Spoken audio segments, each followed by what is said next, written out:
It's barely even mid-January and we might have already had the most consequential TV drama of the year. They're not calling me a thief. They wouldn't dare.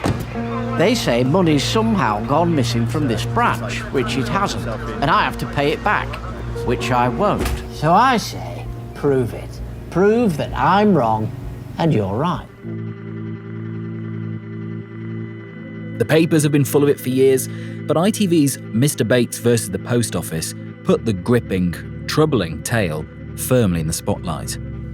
The post office scandal has been brewing for more than a decade, but it's taken an ITV drama to really get everyone appropriately outraged. Why is that? Mr. Bates versus the Post Office tells the shocking, true story of hundreds of innocent post office operators wrongly accused and some sent to prison for theft and fraud. We've had Westminster up in arms. Mr. Speaker, this is one of the greatest miscarriages of justice in our nation's history. People who worked hard to serve their communities had their lives and their reputations destroyed through absolutely no fault of their own. The victims must get justice and compensation. A CBE returned to sender. Paula Vennells, the former CEO of the Post Office, says she's handing back her CBE with immediate effect. There'd been growing pressure for her to give back the honour over the Horizon IT scandal, including a petition that reached 1.2 million signatures. And a renewed effort to clear the names and compensate the hundreds of postmasters wrongly convicted. I can therefore announce that we intend to bring forward legislation as soon as we can to overturn the convictions of all those convicted in England or Wales on the basis of post office evidence given during the Horizon scandal. Is this justice sorted, albeit delivered late? And what remains for the official inquiry, which returns today? You're listening to Stories of Our Times from The Times and The Sunday Times. I'm Luke Jones. Today, the Post Office scandal, how a TV drama delivered justice.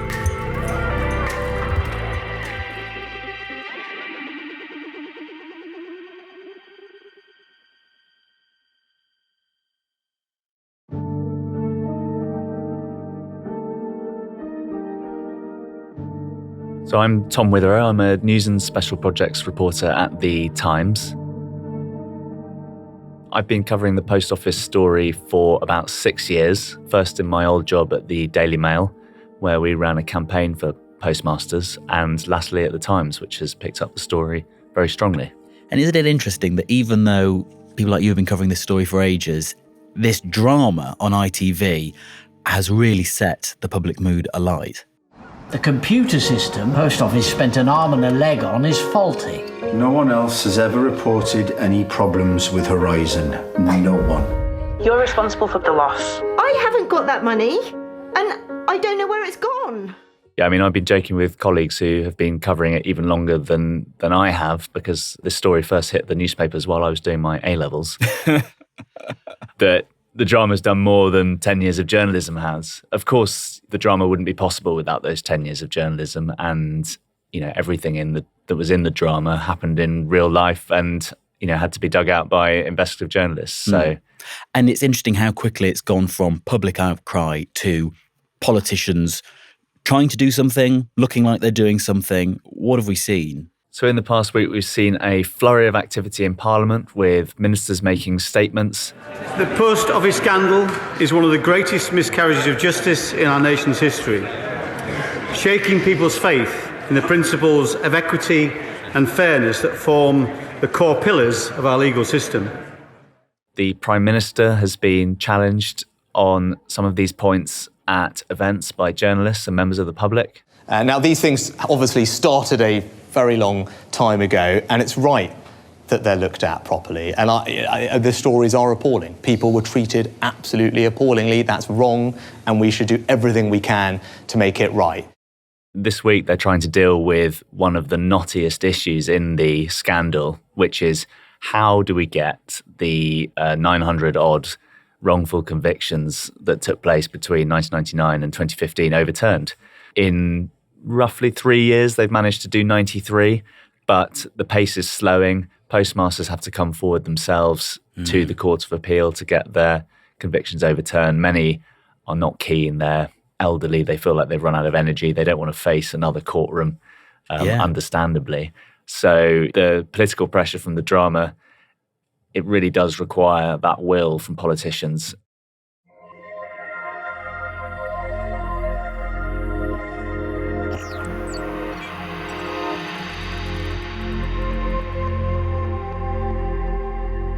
Rewind for us. The core of this entire issue is this IT system, which was rolled out in post offices, Horizon. What was that? When did all that happen? How did it come about? Yeah, when Horizon was installed across what was then 20,000 post offices, it was Tony Blair was the Prime Minister. We've seen documents. You've been doing, GCSEs? Sort of what you've been doing? Primary school. Okay, primary school, good. This was 1998. Okay. He signed it off. It was £1 billion, which was a lot of money back then. It was the biggest IT project outside the military, I think. Gosh. 20,000 post offices, and it was being installed by Fujitsu, or a British subsidiary of Fujitsu, the Japanese technology giant. And so that started to be rolled out in 2000, 2001. Postmasters were given these sort of terminals, which, they look very 2001 to us now, big buttons and so on. And they were trained in these things. A helpline was set up to supposedly help them, but pretty much immediately shortfalls and started appearing for no reason. Postmasters couldn't explain why money was supposedly missing. And when you say shortfalls, how did that appear? Yeah, so this was really effectively shown in the drama in the case of Jo Hamilton, who was a postmistress in Hampshire. Hi, it's Jo Hamilton here from South Warnborough. I'm trying to produce this week's cash account. And in some cases, they would get to their balancing day on a Wednesday and they would be inputting their stock and how much cash they had in the safe and so on. And they just couldn't get it to balance. They couldn't get what was on the screen to say how much cash and stock they had in the shop. Yes. And therefore, something must have been missing, so the computer said. And, there's one very striking moment in the drama where Jo Hamilton presses the screen to try and, reset the computer and get it to balance, and the shortfall just doubles. So now, if you redeclare everything, it'll balance, okay? This is so helpful, thank you. Don't go away, stay with me till I've done it. Oh my God. It's just doubled right in front of my eyes. Now it says I'm £4,000 down. And you think, well, nothing's changed in the shop, so why on earth is the shortfall doubling on my screen? So really, a terrifying computer says no moment for what ended up being thousands of people. And not just computer says no, computer says there's hundreds, maybe thousands of pounds missing in what you say you've been doing in terms of business in your post office. How did that then spiral then? What happened to some of those people? Under their contracts, they either had to put this money back in, which many did, or they faced some sort of civil action to get it back, or in the most severe cases, as I said earlier, 900, they were prosecuted and they were taken to court with alleged crimes such as false accounting, fraud, theft. And incredibly, the post office are the people who prosecute that. That's not the point where the CPS comes in like we expect with other criminal matters. Yeah, so there's sort of two elements to this. The first one is that the post office has its own investigations team. And I understand that this is sort of a 500-year-old right that they have. When this scandal started, they were part of Royal Mail, which was privatised in 2012 and put on the stock market. And so they had their own investigations team, many of whom were ex-coppers. And then they, on the other side, which is a matter of great debate in politics this week, is they were using private prosecutions. Now, private prosecutions are available to all of us to take something to court if, for whatever reason, the CPS is unwilling to do so. Another example of that is the RSPCA, who take a lot of animal cruelty cases. Post Office were using this for what they believe were crimes against the company. And we now wonder whether they were fulfilling their proper duties as a prosecutor. And it's worth reflecting that this isn't just the post office taking, as you said, sort of 900 or so people to court and giving them a rap on the knuckles or a bit of a fine. People served prison sentences. Some people even took their own lives after this ordeal.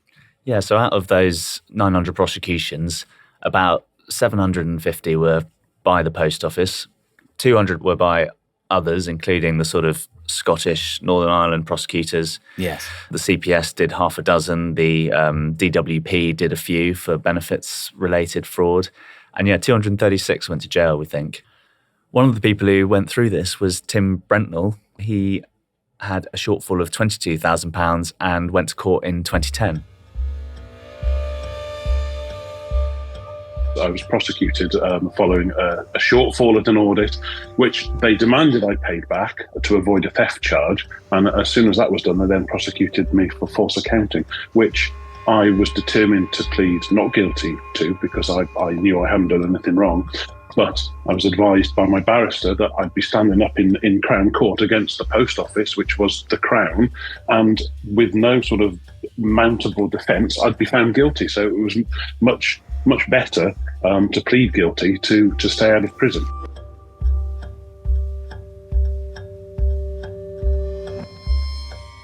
And as you say, so far we've uncovered 4 people who it just became too much. The financial straits they were in, the pressure that a criminal case puts on you, and they sadly took their own lives.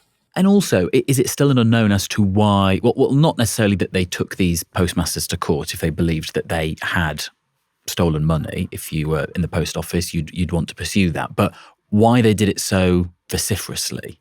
They really did want to make an example of postmasters who were challenging the Horizon system.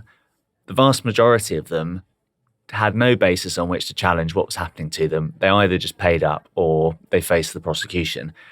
It was only a small number where court challenges were made, High Court and Crown Court. People were asking for documents from inside the post office explaining how this computer system could be so solid or whether it was in fact faulty. And we've seen lots of evidence in the inquiry already that they genuinely wanted to make an example of these people to show that it couldn't be done, that if you went to court and did this, you were only extending your jail sentence, increasing your costs. And, there were emails literally celebrating these court victories, most shockingly in the case of Seema Misra, where, she was jailed while pregnant and emails were going around backslapping.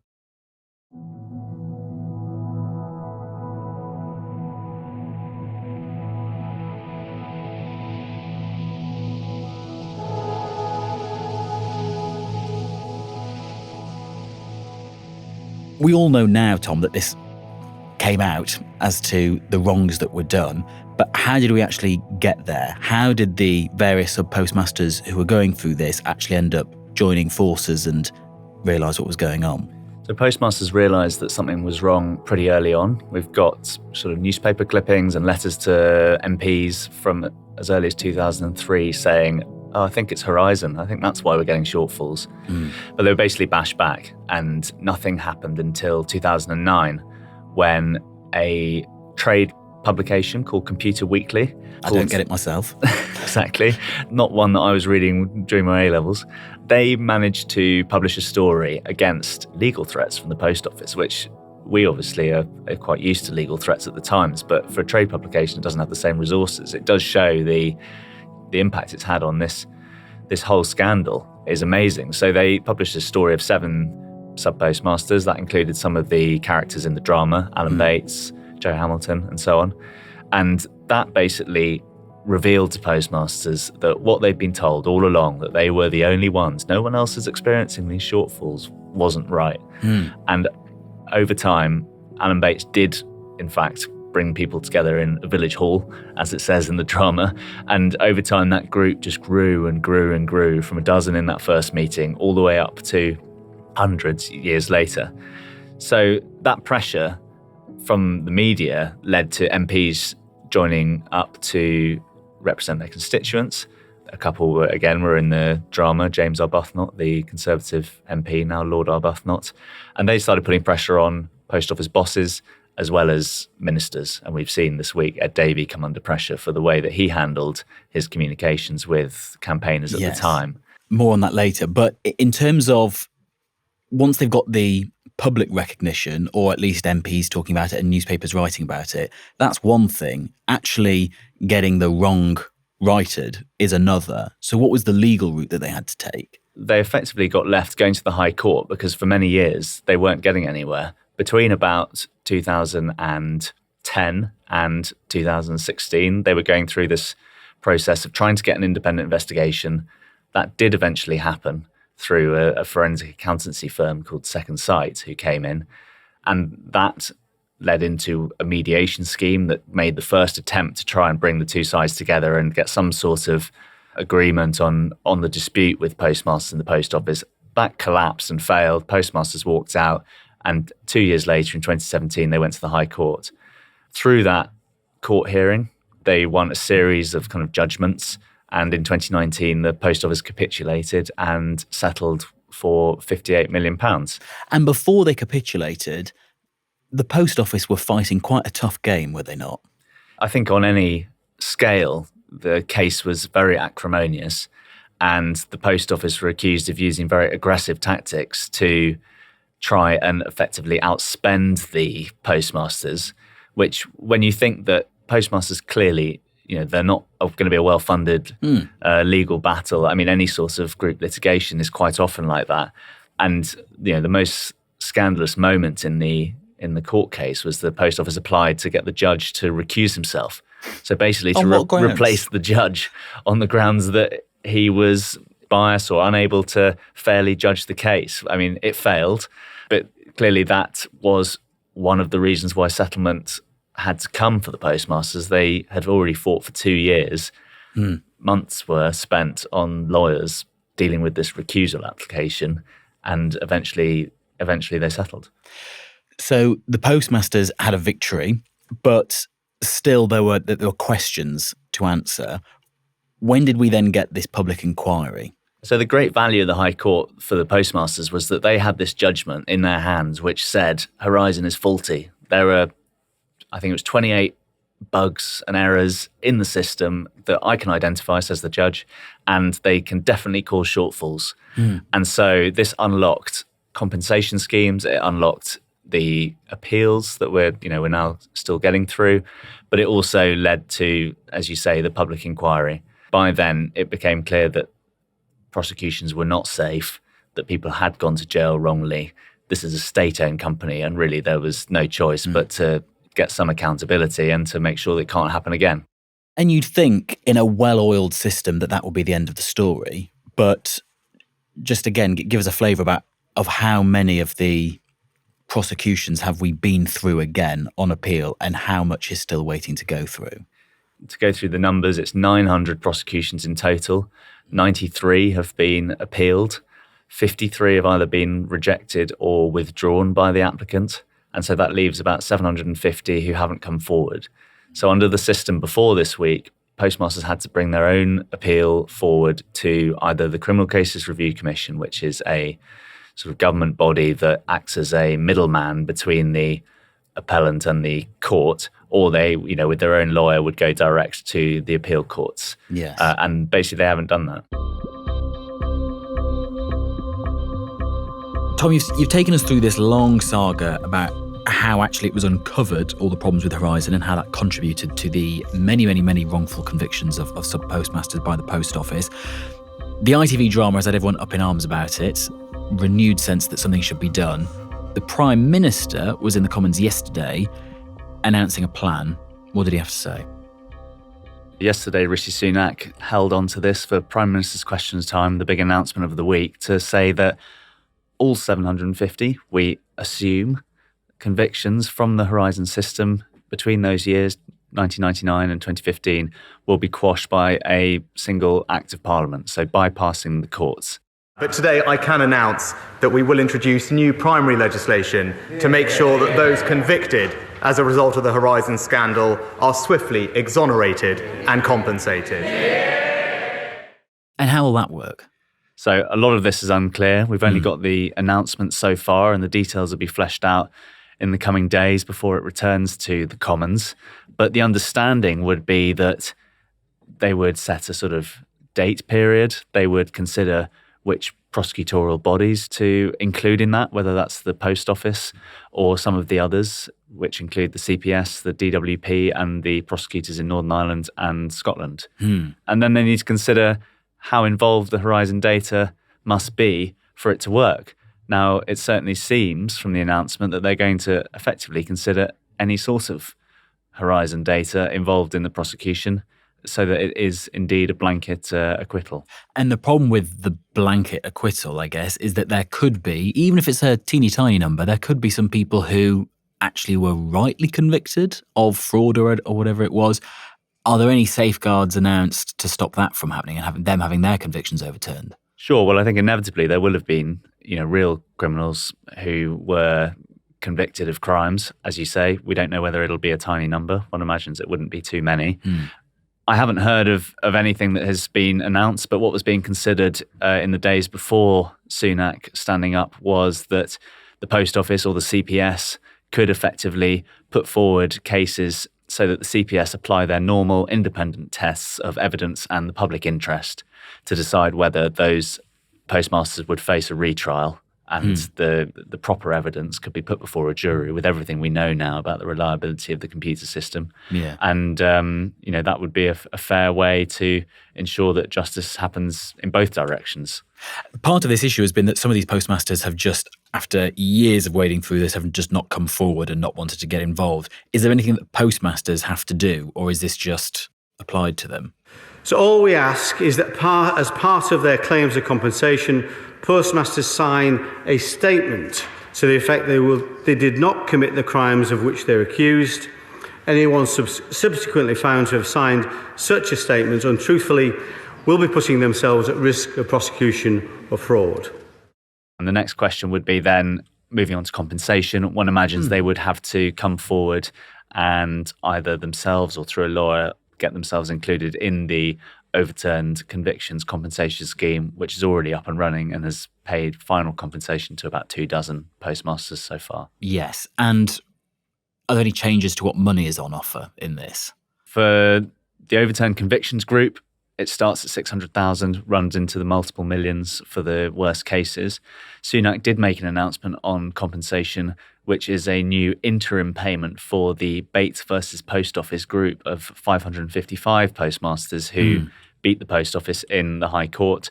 They will get, I think it's £75,000 straight away, while those final settlements are considered. The deadline has been set by the Minister as August this year, but I do understand from lawyers involved in the case that even that is ambitious because of the complexity of some of these cases. Thinking about the role of the Post Office then, also in people's sights when looking for justice at the moment is Paula Vennells, who was chief executive of the Post Office for a good chunk of this time.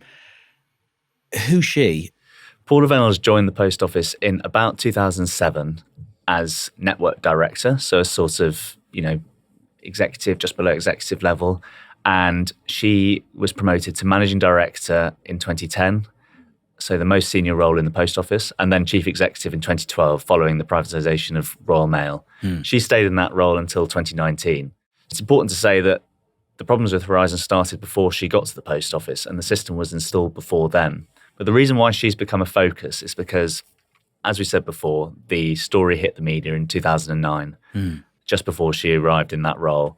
And then she basically presided over a series of what the postmasters claim are cover-ups of the scandal.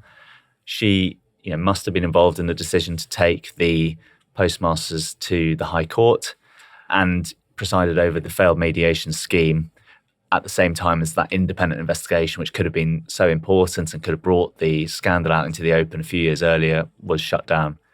So that's why she's taking the heat on this. Paula Vennells has, of course, lost her CBE this week after that petition and a bit of political pressure as well. What other consequences could she face? We've seen the CBE go. She had already given up a number of public jobs, including in the NHS, the Cabinet Office, and in FTSE 250 firms.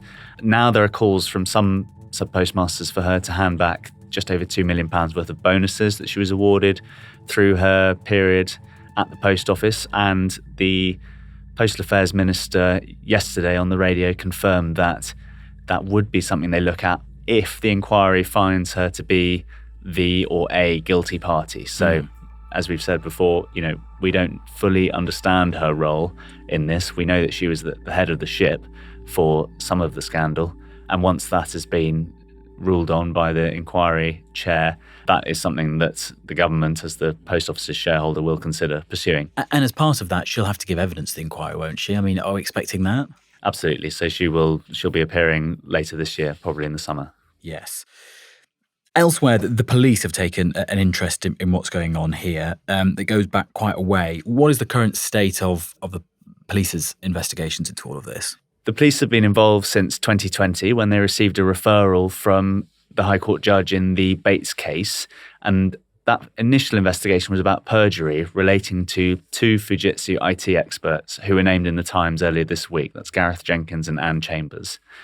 So that has rumbled on. We don't know what the status of that investigation is. And my inkling is that they have effectively stayed those while the inquiry is going on.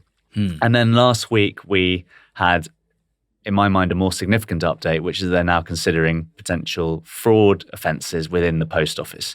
So we don't know whether that is going to be corporate investigation or whether it's going to be individuals. But like you say, as we've seen so often with other things, the police will usually wait until the inquiry has reported back and then pick up?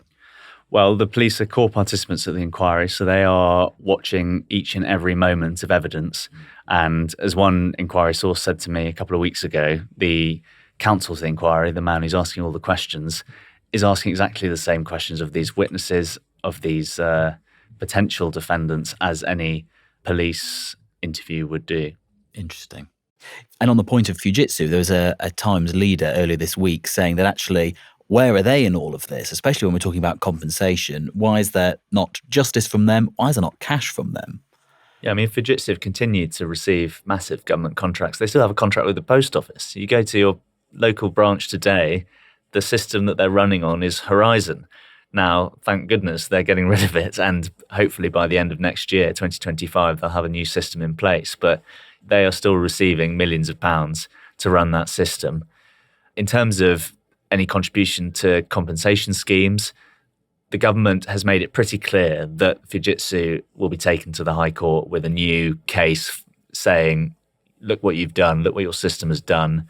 You have to contribute, what could be, I'm sure the claim will run into the hundreds of millions. But what we can say is that, at the heart of Paula Vennells' defence to why she didn't get to the bottom of the scandal is that she says she was misled by IT experts. She said that the boss of Fujitsu told her that Horizon was as strong as Fort Knox.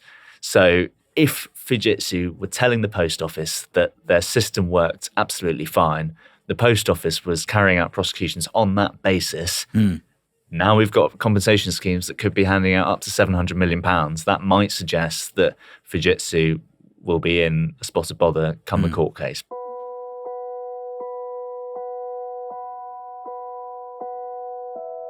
A word on the politics of this, because that has blown up in an interesting way after all this renewed interest in the case. Sir Ed Davey, how fair are the accusations levelled at him? So one thing that puts him in the frame is that was a really important period in the scandal. I mean, we discussed the timeline earlier where 2009 we had that first time it hit the media, and then 2010 onwards, MPs started getting involved. So this was the moment when it was coming out into the open, and people in positions of power, the chief executive, the managing director, Paula Vennells, people like Ed Davey, who was the Postal Affairs Minister between 2010 and 2012, were being told about this for the first time.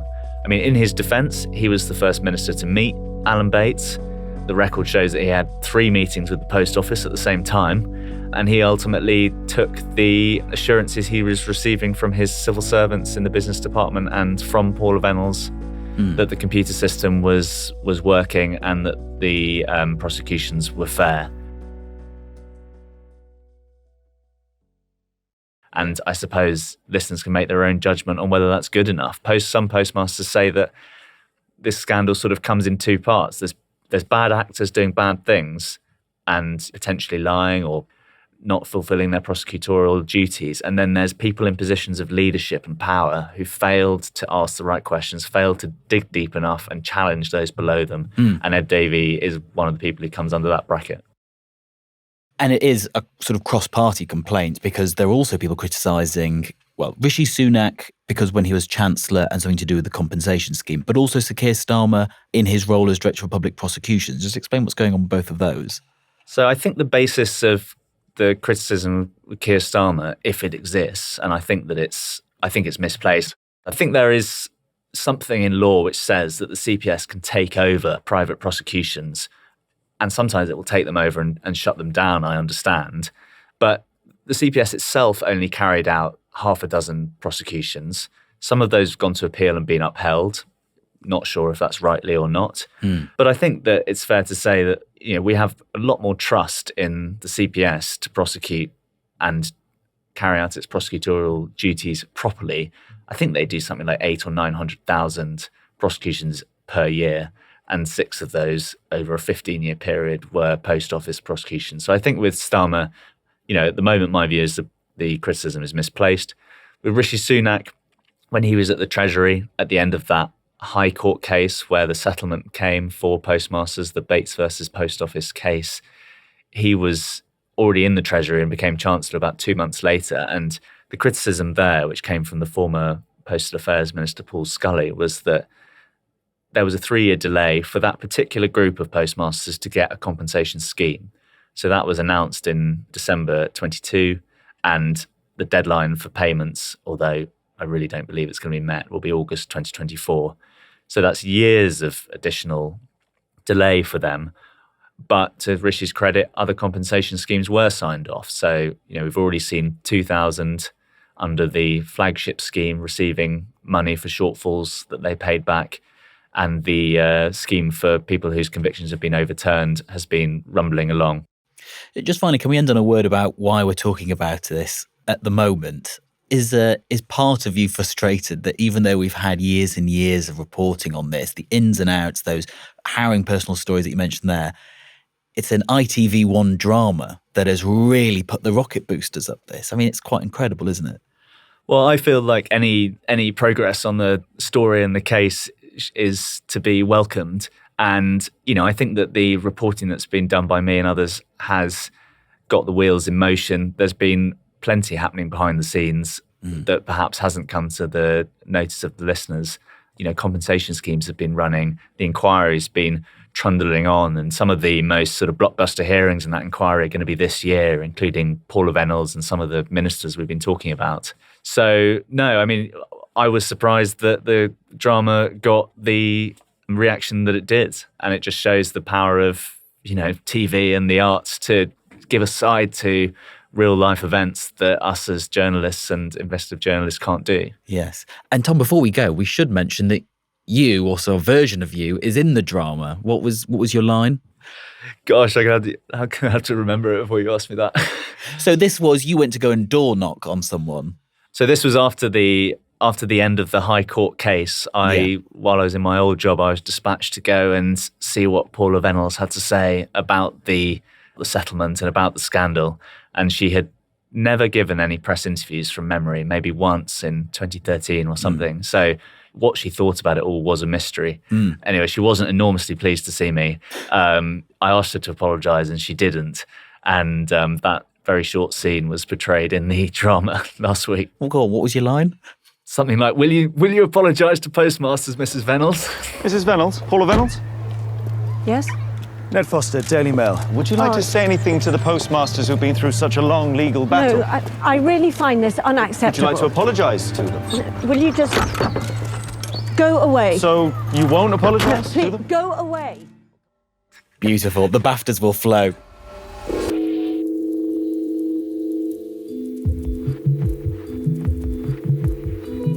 You've been listening to Stories of Our Times, a podcast brought to you thanks to subscribers of The Times and The Sunday Times, with me, Luke Jones, and my guest, news and special projects reporter, Tom Witherow. The Times and Sunday Times have been covering this scandal involving Horizon and the Post Office for years, and you can read all of the coverage, all of the testimony, all of the long reads at thetimes.co.uk if you have a subscription. The producer was Edward Drummond, the executive producer was Kate Ford, and sound design was by Mauro Seto. See you tomorrow.